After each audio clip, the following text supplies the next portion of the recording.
Wagwan foodies, welcome back to Sharey'S kitchen. Today we'll be making some Jamaican style fricassee chicken. I have 5 drumsticks right here which I've washed with lime, salt and vinegar, and I've also removed the skin. I also have some vegetables and some seasoning, and we're just gonna get right into it. Alright, so I'll just be chopping up a few seasoning that I'm gonna add to my chicken, but I'll just fast forward through this part. All right.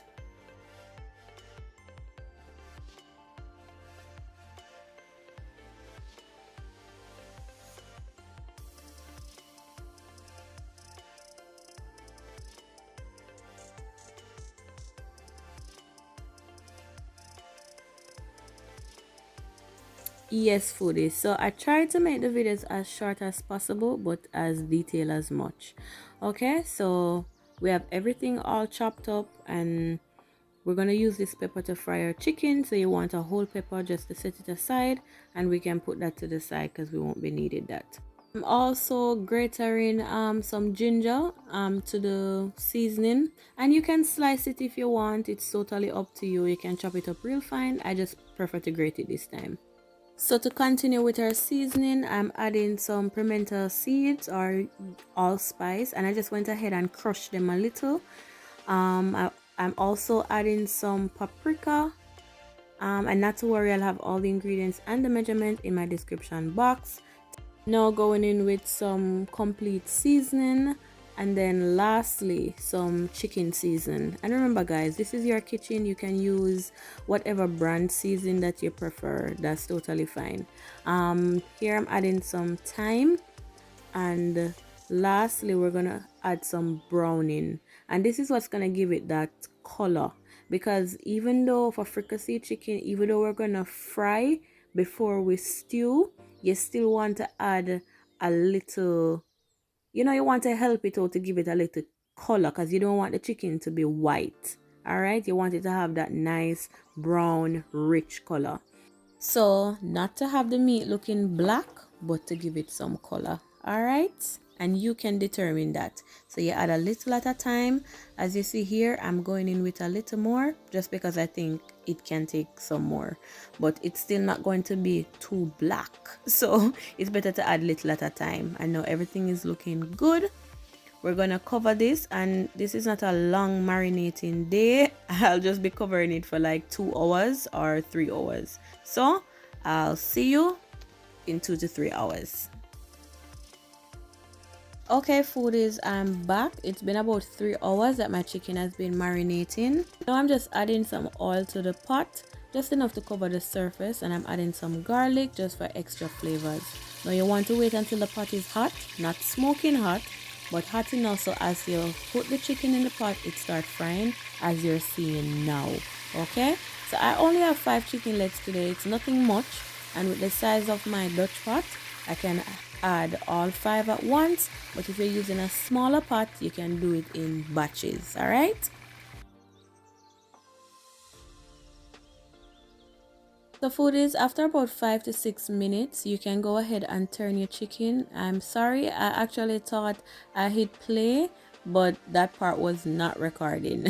But in about 5 to 6 minutes, when your chicken reach the desired brownness, charness that you prefer, you can go ahead and switch it, because remember, we'll still be cooking this after this process.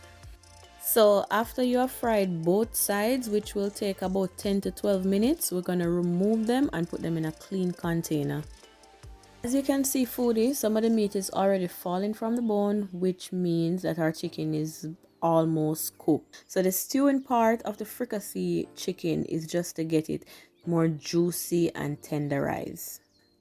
Okay, so you can use an entirely different pot to do the stewing, but I'll be using this same pot. I just remove the excess oil and save a little because it has all those flavors. Now all the seasoning that we used to season the chicken earlier, I'm just adding them now, and we're gonna saute this for a minute or 2.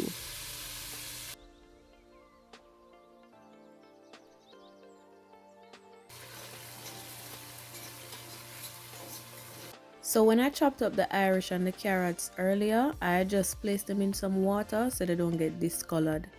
can drain that off and add it to the pot.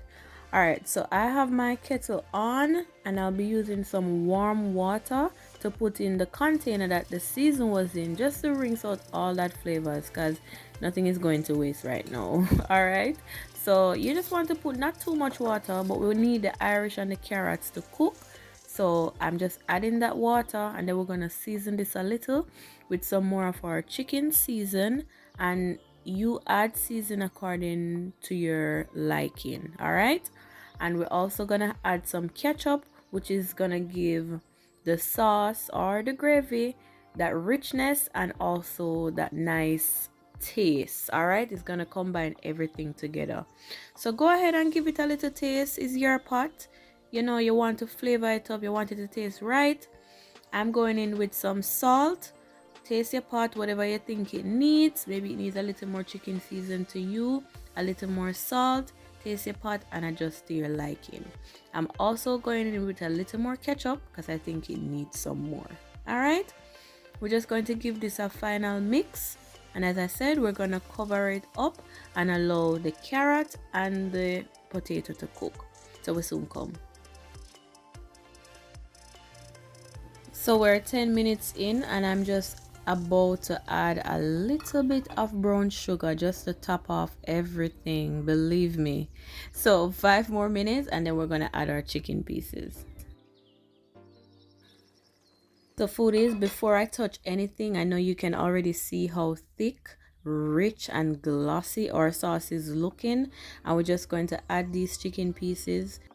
As you saw earlier, the chicken is almost cooked, so we're just going to put these in this beautiful sauce, coat them a little, and we're going to allow it to simmer and tenderize and finish cook for about 10 minutes, or depending on the amount of gravy or sauce you have at this point, you want it to reduce a little more. Say 10 to 15 minutes the most, and you just want to turn on your flame a little just to let everything just tenderize and get all those beautiful flavors incorporated into your nicely fried chicken. So food is, I wish you could smell the kitchen right now. We're all done with our fricassee chicken, Jamaican style. You see how rich and thick that sauce is looking? Wow, you have all the sauce you want for the gravy lovers, but it's rich and yummy, of course. So this is it for my Jamaican style fricassee chicken. I really hope you enjoyed this video. I have a follow-up video coming up next to show you how I made my pumpkin rice that I paired with my fricassee chicken. Go ahead and check that out, of course. Don't forget to show your girls some love. We're almost at 1,000 subscribers. Thank you so much, guys. You did this for all the persons that like, share, comment. Thank you so much. So I'll see you in my next video where I'll show you how I prepare my pumpkin rice. Stay tuned. I'll see you in the next video. Bye bye, or I'll see you soon.